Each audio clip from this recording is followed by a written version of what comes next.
kok persiapno nggih masa depan iki piye ngono lho. Aja mek masuk-masuk iki aku yakin. Jenengan setelah ini saya yakin viral loh. Viral sedunia. Sa'rawi mutawali Sa'rawi ya. Mufassir itu. Saya punya kitabnya itu 27 jilid.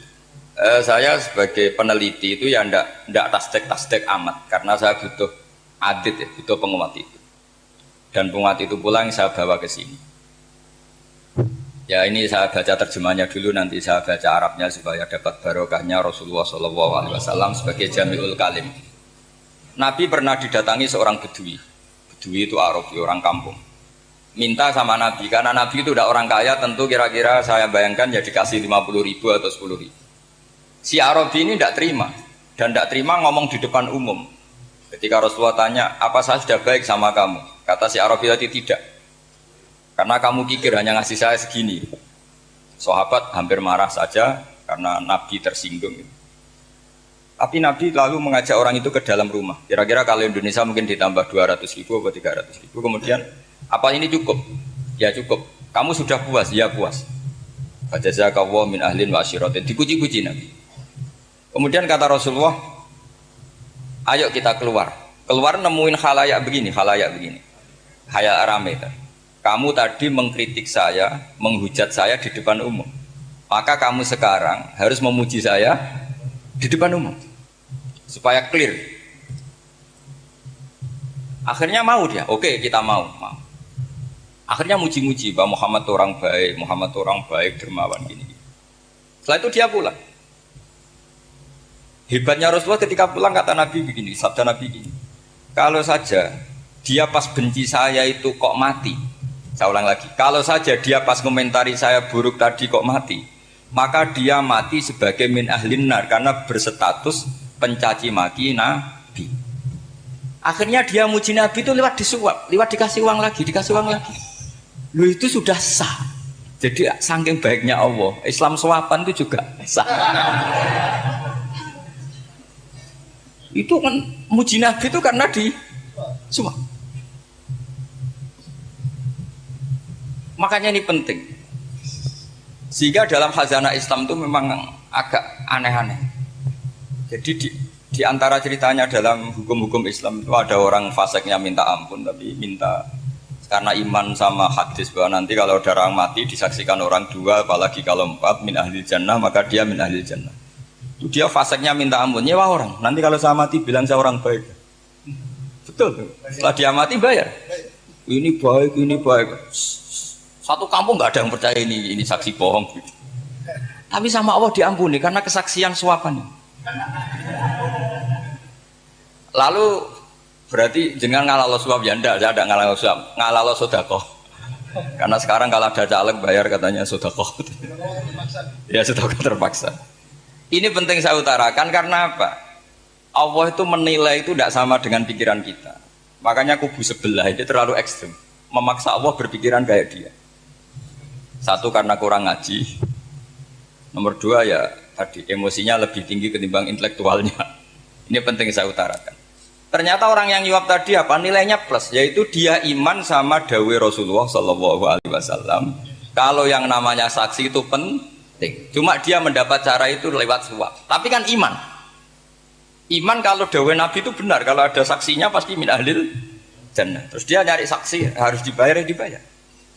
Sekarang sama, iya 1 juta. Sekarang saya tanya di KPPS atau di mana-mana saksi pemilu itu dibayar enggak? Dibayar sah apa enggak? Sah.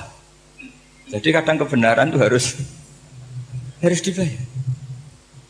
Ini penting saya utarakan karena ada orang perempuan cantik dirayu, digaji supaya main di klub dibayar jadi orang maksiat. Lalu mungkin ada ustadz gaji dia, bayar dia supaya mondok. Gak tahu terusannya apa, terus dibayar apa enggak tahu saya. Pertanyaannya ketika kamu bayar kemudian jadi santri, itu kamu dosa nyuap apa dosa sedekah membiayai proses kebenaran? Sedekah. Tapi kalau yang bayar untuk jadi pegawai klub maka membiayai kemaksiatan. Maka pembiayaan ini penting secara fikih, arahnya kemana? Ke hak apa ke batil? Sehingga di Fathul Mu'in diterangkan misalnya ada orang layak jadi pemimpin. dan kemudian rivalnya itu orang yang menyesatkan atau calon perusak bangsa, ya maka calon pemimpin yang soleh itu wajib berkompetisi meskipun bibadlil mal. Karena kalau yang mimpin orang fasik, kampung ini rusak. Kalau yang mimpin orang soleh, kalau nggak bayar juga nggak jadi, maka wajib bayar. Lah yang soleh bayar ini berstatus sedekah, tapi yang batil ini berstatus suap. Kenapa demikian? Karena yang namanya riswah atau ada yang baca ruswah adalah pembayaran untuk mengehakkan barang batil dan membatilkan barang hak. Sementara pembiayaan orang soleh adalah untuk memperkuat hak. Nah orang tuh nggak tahu, yang ngajinya tidak hatam-hatam tuh taunya pokoknya ar-rosi wal murtasi benar. Tapi nggak pernah mikir lalu definisi riswah atau ruswah itu apa? Ini bukan provokasi supaya semua calon bupati gubernur nyuap, enggak, hanya nyuruh mereka sedekah saja. Jadi kalau nggak jadi, tapi sedekah betul ya, kalau nggak jadi ya tetap ikhlas, mau dari awal memang sedekah. Lah soal gremeng ya bawaan manusia gitu ya. Ya nggak apa-apa, kami tetap gremeng.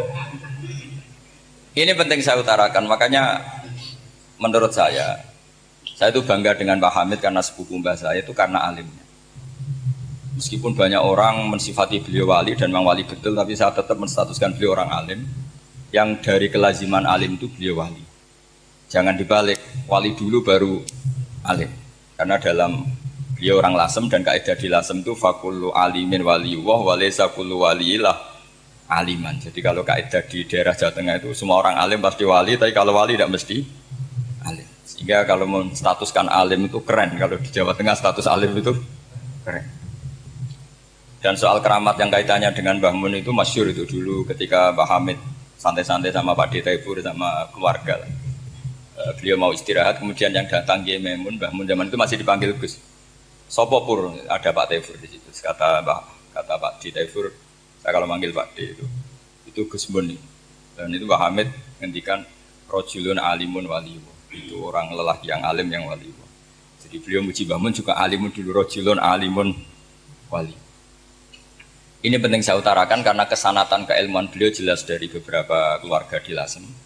Karena di daerah Fakhriyah itu yang tempat lahirnya Pak Hamid juga lahirnya mbah saya. Itu mbah-mbahnya sudah orang alim, termasuk Kiai Sidik Jember itu juga lahirnya di kawasan pondoknya Pak Hamid Fakhriyah. Kemudian Kiai Sidik punya anak yang namanya Ahmad Sidik yang jadi apa? Rois Am yang sekarang ada Gus Wirjon macam-macam. Itu semuanya juga keluarga Lasem. Nah saya cerita keluarga ini penting bukan karena tafakhur atau tabai, bukan, karena Allah itu membuat satu tradisi besar memang lewat dzurriyyah. Sehingga Allah ngendikan misalnya ulaikal ladzina an'ama Allahu 'alaihim minan nabiyyin min dzurriyyati Adam wa mimman hamalna ma'anu wa min dzurriyyati Ibrahim wa Israila wa mimman hadaina wastabaina. Karena tanpa dzurriyyah itu enggak ada tradisi, enggak ada kultur. Misalnya saya menjadi hafal Quran dulu, bapak saya itu tiap zaman Pak Hamid masih sugeng, yang semaan di sini itu pasti bapak saya, namanya Kiai Haji Nur Salim. Kadang diajak baca Quran di kamarnya Kiai Hamid. Karena kalau bapak saya itu mantu ponaan sama Pak Hamid. Itu dulu bapak saya memotivasi saya supaya hafal Quran itu gini, hak kowe kudu hafal Quran.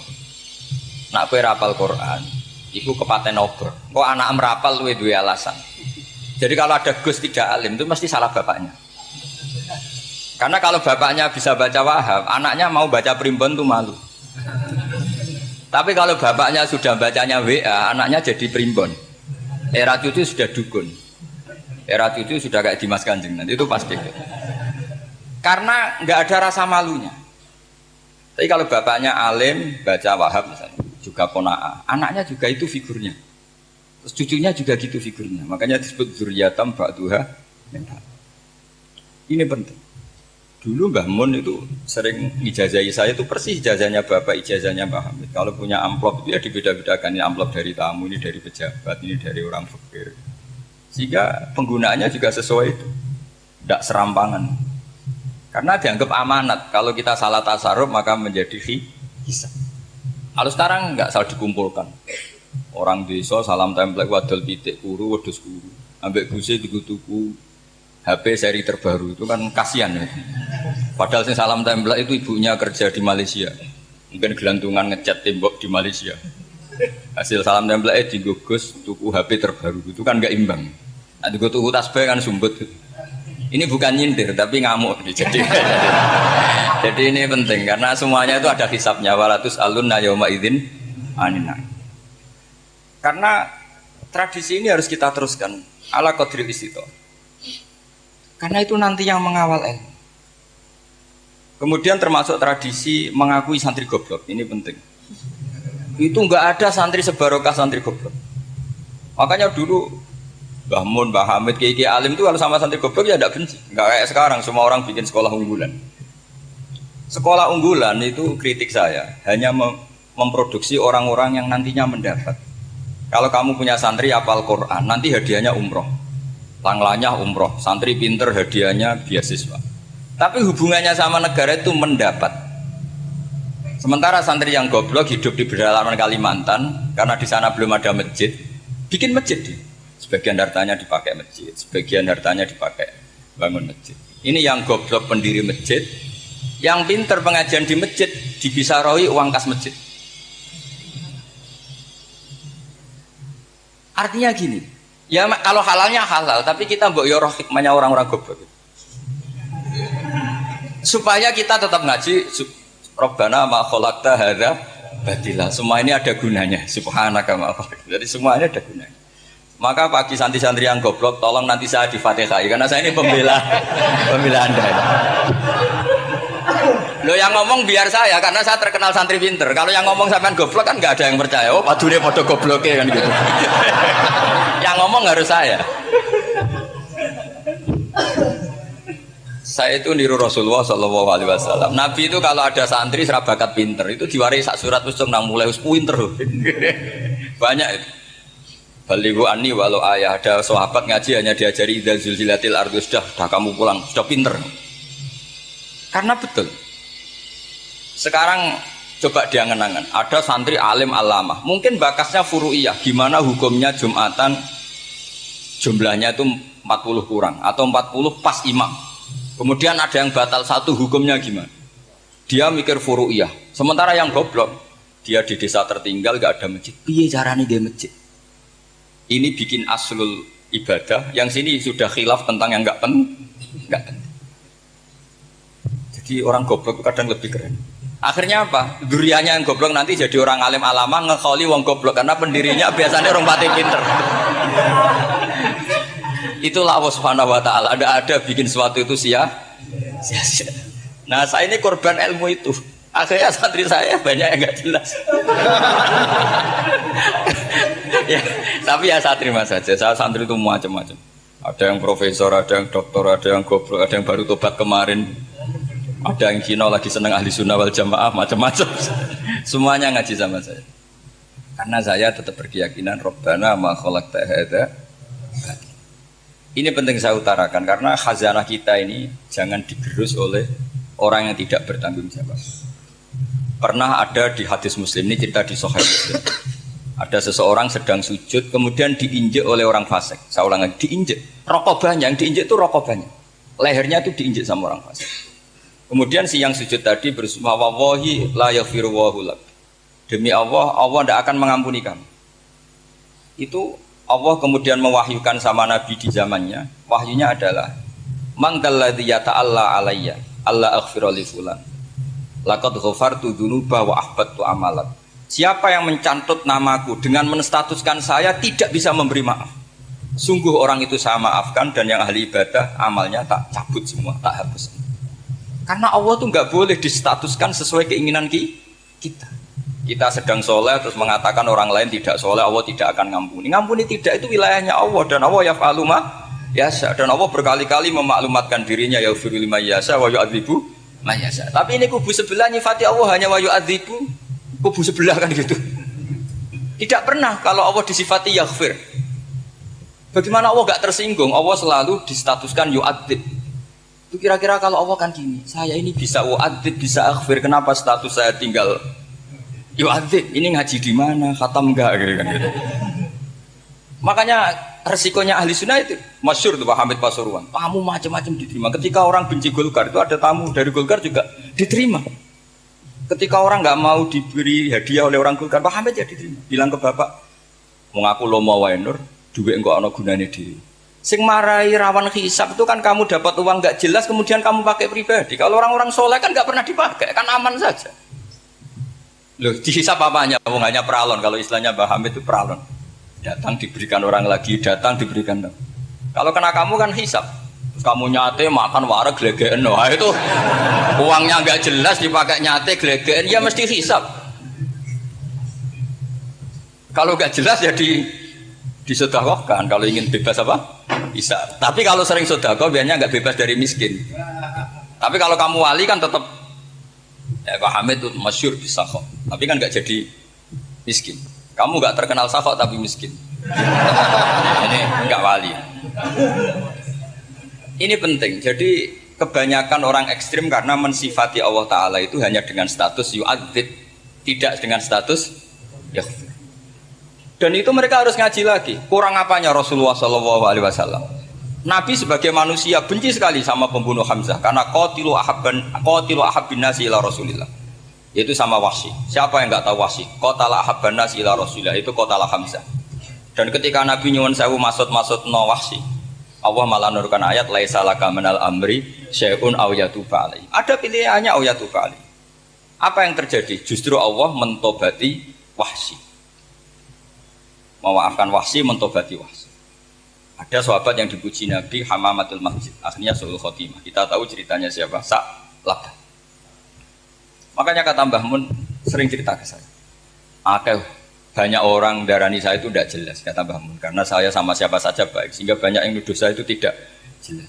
Kata beliau, ulama paling jelas ya saya ini, karena masih orisinil, kata beliau. Tapi pakai bahasa Jawa, karena tadi Mbak Idris bilang ada yang MA ya, Madura asli tadi, makanya saya terpaksa bahasa Indonesia tadi. Kata Mbah Mun, ulama paling jelas ya saya, karena saya menyikapi siapa saja baik, karena di hati saya hanya membaca laisa laka minal amri syai'un aw yatuba alaihim aw yu'adzib. Kenapa kamu vonis si buruk? Bisa saja nanti baik. Yang sedang baik bisa saja nanti bu. Kalau nasib seseorang nggak jelas, kenapa kamu sikapnya jelas? Nah, ini orang-orang nggak ngaji itu memaksa orang lain jelas. Ini kubu sebelah pasti salah, ini pasti benar. Wong manusia kok dipasti-pastikan gimana? Kita ini tidak nabi. Kalau nabi maksum pasti benar. Kalau sampean apa? Maksum bisa. Jadi ketidakjelasan para ulama ini berdasar konstitusi tadi bahwa itu wilayahnya Allah Subhanahu wa Ta'ala. Ini penting saya utarakan. Jadi penting sekali. Jadi orang yang sedang fasik sekarang bisa saja nanti tobat. Yang sedang sekarang soleh bisa saja nanti masalah. Sehingga Rasulullah tetap mengajarkan ya muqallibal qulub tsabbit qalbi ala dinik. Jadi kalau ngaji itu khatam. Khatam itu begini misalnya ya. Saya pernah ngaji Ihya, belajar Ihya khatam. Bahkan saya punya takrirannya berdasar kitab Ithaf, sarahnya Ihya. Kalau ingin tahu sanadnya sarah Ihya, ya misalnya Gus Idris ini, Idris ngaji Mbah Hamid Pasuruan, ngaji Mbah Dimyati. Mbah Dimyati ini ngaji sama kakaknya Kiai Mahfud Termas. Kiai Mahfud ngaji sama abahnya Kiai Abdullah. Kiai Abdullah ngaji sama abahnya Kiai Abdul Manan. Kiai Abdul Manan ini mulazim terhadap Sayyid Murtado Az-Zabidi. Jadi kalau santri Salafiyah ini ya kira-kira tokoh Sabiah. Karena Mbak Idris Sadisa ya kira-kira sampean itu dari pengarang Ithaf itu baru tokoh berapa? Sabiah, masih keren. Turun pitu. Masih kaya lah. Lah kamu kok miskin? Turun ke 8 katanya kan. Jadi nanti kalau masih keren. Itu sampean ngaji kitab kalau khatam. Saya ulang lagi kalau khatam. Itu memang ada bab-bab di mana ulama itu harus tegas, harus tafriq bainal haqqi wa bainal batil. Oke, itu bagus. Mana yang hak, mana yang batil kita bedakan. Di bab itu bagus. Tapi kalau nanti kamu ngaji bab tawadhu, lihat di Bidayatul Hidayah atau di semua kitab tasawuf, bab tawadhu itu, kalau melihat kamu orang kafir, kamu melihat orang apa? Kafir. Ini aso ma'akufri, ini maksiat wajar dia kafir. Saya ini muslim kok maksiat. Fadham bi akbah, maka dosa saya lebih buruk. Melihat orang tua, mesti hada aksaru ibadatan, ini lebih tua, mesti ibadahnya lebih banyak. Nanti kalau melihat anak kecil, hada azharu minni sinnan, pasti maksiatnya banyak saya. Jika terus evaluasi gitu sehingga nggak pernah takabur.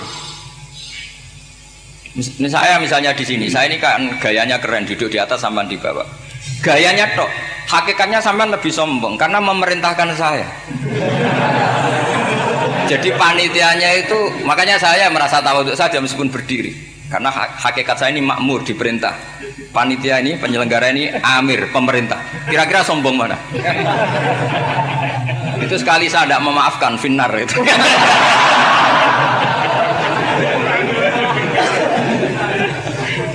Tapi insya Allah tak maafkan lah. Iya masih insya Allah. Jadi ini penting. Jadi mbok ya orang-orang yang ekstrim itu mikir keinginan Rasulullah SAW itu umatnya meninggal dalam keadaan baik. Makanya benar tadi, notulen tadi, kalau doa, kalau ingin mandi itu memang harus ada jadabnya. Tapi yang asli loh ya, jangan gaya-gayanan. Ya asli betul, yang nggak khilaf memang asli.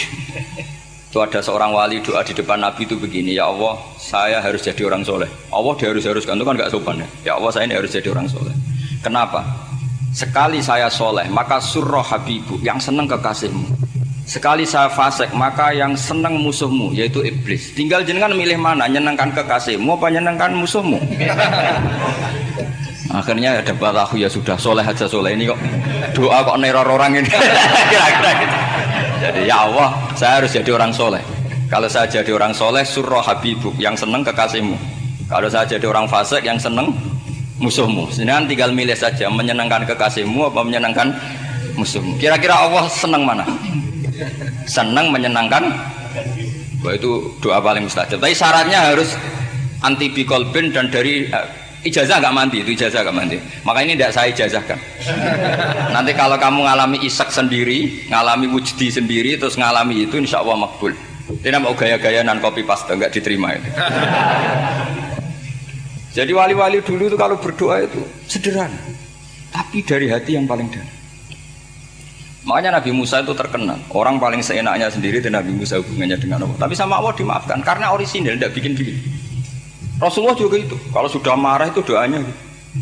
Cuma celakanya ditiru Nira Warisman dulu.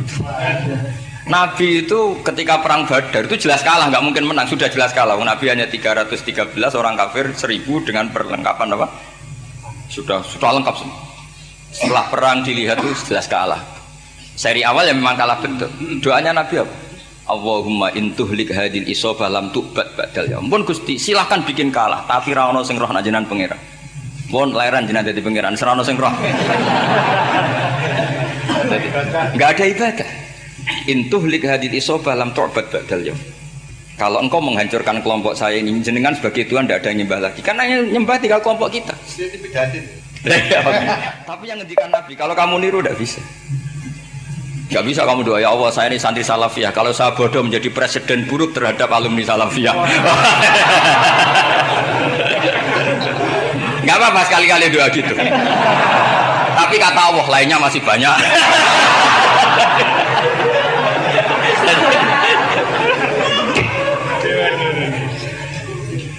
Tapi itu syaratnya tadi harus ada al-wujdi wasima. Jadi makanya Imam Ghazali punya kitab al-wujdi wasima. Karena ada masrob, ada syarab. Jadi wali ngikuti para nabi itu ada masrob, ada syarab. Sehingga perasaannya itu beda.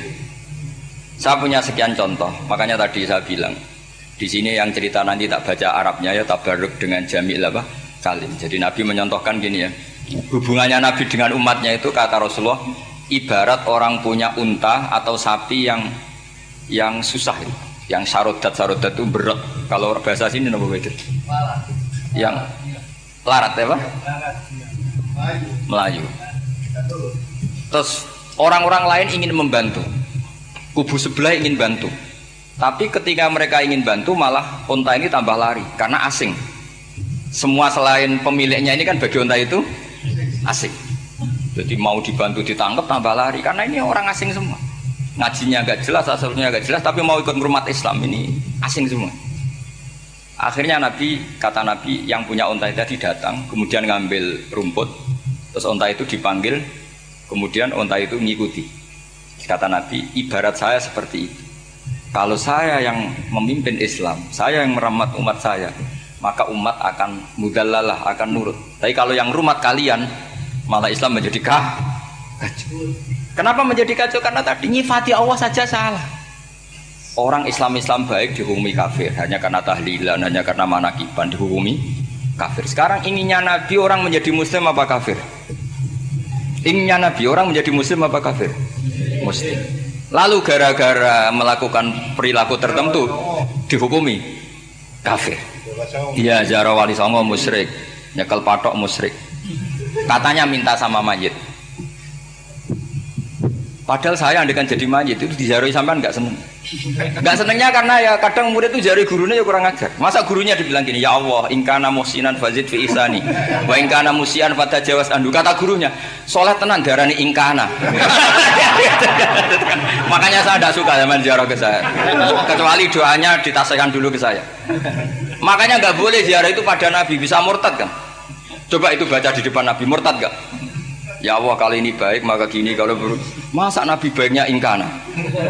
Lah orang-orang yang menyerang kita kan, itu nggak ada zaman sahabat doa seperti itu. Ya mesti nggak ada, mana mungkin sahabat baca itu di depan Nabi. Masa Nabi didoain, ya Allah kalau dia baik maka fazid, maka kalau dia buruk, ya nggak mungkin. Lah mereka nyerang kita itu nggak ada dalam sejarah sahabat. Ya sahabat kok nahlili Nabi juga Nabi, mau didoain maghfir lahu. Kan ngenyek Kanjeng Nabi jadi ngono maghfir lahu.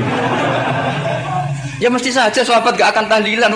Yang kabudut itu Rasulullah. Bahkan diistilahkan kabudut saja salah. Intaqala ila rafiqil ala. Nah kalau sampai harus ditahlili, kalau enggak yang rokok betul. Amalnya pas-pasan, dosanya berkelanjutan. Kondak gimana? Punya tanah warisan yang hasil ngerebut milik orang lain. Kamu sudah mati, dipakai anak cucumu. Ini berkelanjutan enggak dosanya? Berkelanjutan, berseri-seri. Mereka kalau nyerang kita kan sahabat tidak melakukan itu untuk Nabi, ya nggak mungkin lah sahabat mendoakan itu pada Nabi, kan nggak mungkin. Coba kalau kamu jadi mayit, terus kamu gurunya, terus ada murid kamu bilang Allahumma ingkana musinat fazid fi isani wa ingkana musian fatajawaz anhu. Mesti kalau kamu bisa bangun. Ya Allah cong meyakini saya soleh itu masih ingkana. Kalau guru saya soleh maka, kalau guru saya buruk maka. Itu kan taklek namanya, Pak. Itu kan kurang ajar. Saya tidak pernah doa gitu di depan Muhammad Pasuran, tidak pernah. Saya kalau doakan bangun ya tidak pernah gitu. Allahumma ali darajati fil jannah gitu. Saya nggak pernah, ingkana nggak pernah. Karena andekan itu saya juga sama kok. Cuma kalau ada orang doa di bangun gitu ya karena orang lain ya tak biarin. Tapi saya tidak bilang amin, ya biarin aja sudah. Tapi kalau santri sarang nggak usah lah doa ya apa? Ingkana. Masa meyakini solehnya gurunya kok nunggu apa? Ini bukan ijazah, ini marah ini. Jadi pelurusan ini. Saya ulang lagi, ngaji itu harus khatam. Pentingnya khatam tadi, kalau di bab tafriq bainal haqqi wa bainal batin, seakan-akan kubu sebelah ini benar karena tegas. Tapi kitab itu tidak hanya bab itu, juga ada bab tawadhu. Di bab tawadhu itu, misalnya kita melihat orang kafir, ini wajar maksiat kan dia kafir. Masa saya mukmin maksiat? Dan ini kafir bisa saja nanti husnul khotimah, saya muslim bisa saja su'ul khotimah. Jika tetap tawadhu, melihat yang lebih sepuh ini aksaru ibadatan minni, melihat yang kecil asghar berarti aqallu maksiatan minni, sehingga melihatnya itu tawadhu. Jadi kalau di bab tawadhu semuanya orang itu mungkin. Nah di sini Rasulullah SAW mengajarkan